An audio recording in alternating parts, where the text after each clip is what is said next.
Quais os fatores transformaram o Brasil em uma potência na produção de alimentos?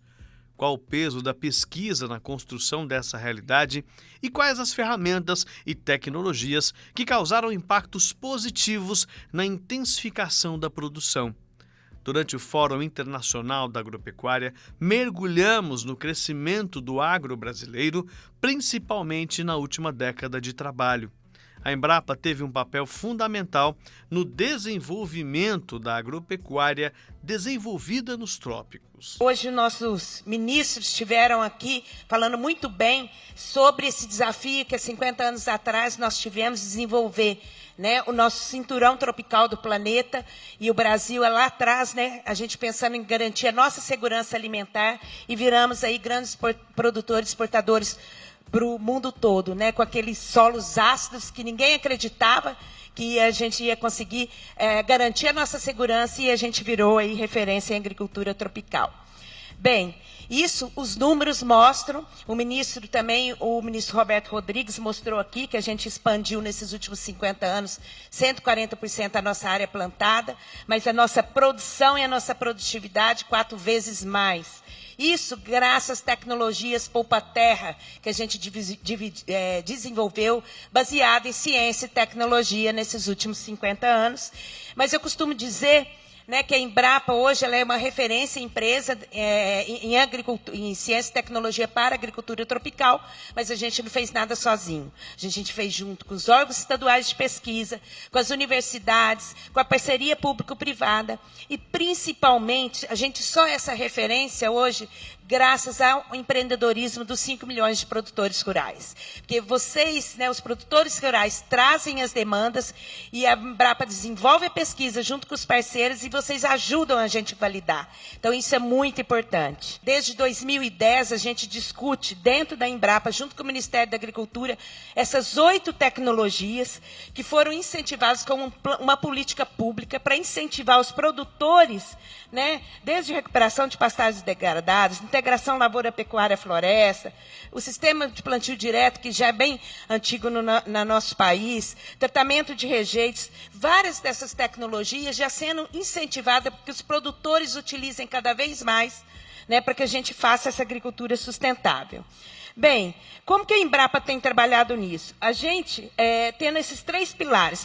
Primeiro, a questão dos modelos climáticos, né, das mudanças climáticas. Esse é um pilar, e o zoneamento territorial. Um outro pilar é o financiamento e políticas públicas. E um outro é a questão do desempenho socioambiental e econômico. A partir disso, a gente trabalha visando essa agricultura mais resiliente.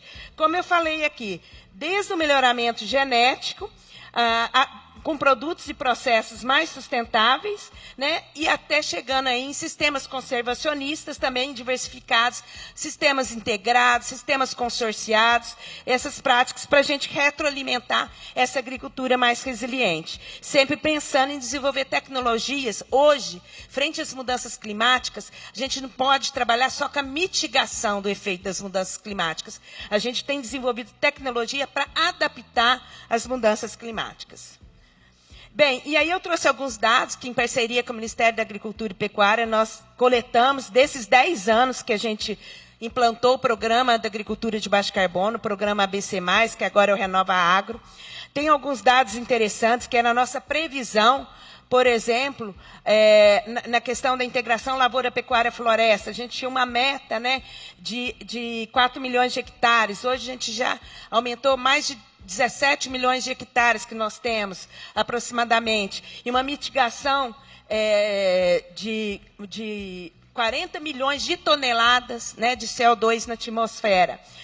A gente pega aqui o sistema de plantio direto, a mesma coisa, a gente tinha uma meta de adoção de 8 milhões de hectares, a gente já expandiu 15 milhões de hectares. Tinha uma meta de redução de 20 milhões de toneladas de CO2. Nós conseguimos 26 milhões.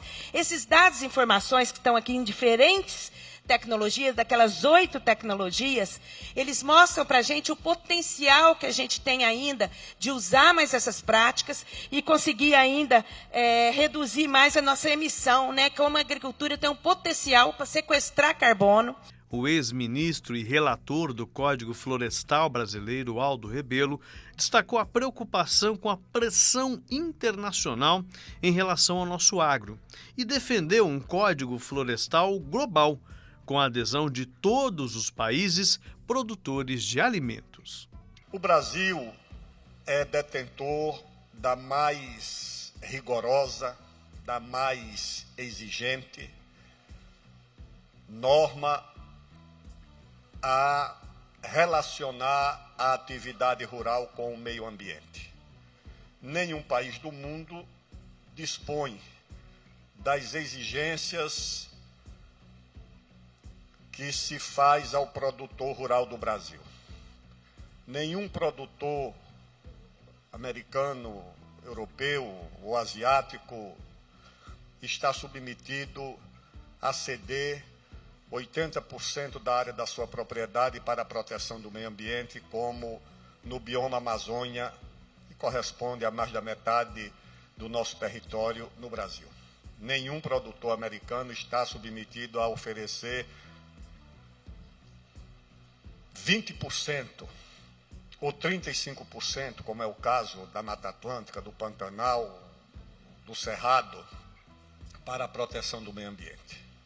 Nenhum produtor europeu tem que estabelecer na sua propriedade as chamadas APPs, ou matas ciliares, ou proteção de nascentes, que o produtor brasileiro está submetido. Nós estamos às vésperas da Conferência de Mudanças Climáticas que vai acontecer no Brasil, e nós não apresentamos a agenda, por exemplo, de um código florestal mínimo que seja obedecido por todo mundo, que tenha uma base a partir da qual todos os países e todos os produtores tenham o mesmo compromisso ou sejam submetidos à mesma renúncia.